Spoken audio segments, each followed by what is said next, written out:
Hey coaches, welcome to Just the Tip. This is going to be something where weekly I'm just going to do a single tip for coaching, whether it be a practical application tip or it's more of a mindset thing around the idea of coaching. As I'm going to send it in a newsletter form as well as here on YouTube, potentially a part of it on Instagram as well. And I'll also post it on my blog. So it can be in all those places once a week to just get your mind right when it comes to some stuff around coaching. The conversation I want to have today is going to be around wall ball. And it's not actually wall ball. It's the difference between the height that you throw a wall ball and the depth which you squat on a wall ball.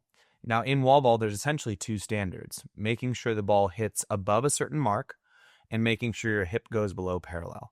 And the conversation I want to have is the difference in those two standards. Wall ball height is an arbitrary standard. It's something we set as a way to measure consistency across an individual's own growth.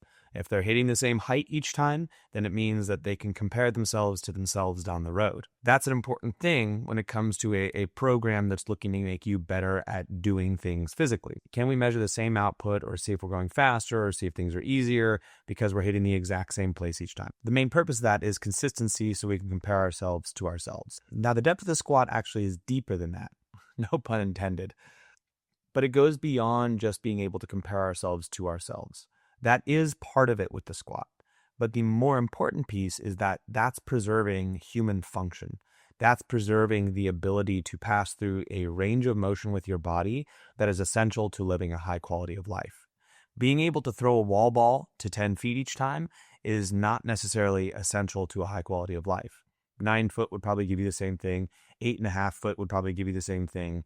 Whereas not being able to squat down below parallel would mean you're living at the fraction of your capacity as a human, at least as a human who wants to move through the world with any sort of competency. So when it comes to looking at that movement, we want to make sure that we're not scaling the range of motion in the squat. We could scale the height, make it a little easier for someone by throwing a little lower. We could say, hey, you're not feeling super good today. Don't worry about it. Just throw it to a 9-foot target or just throw it to an 8-foot target, but try to be consistent.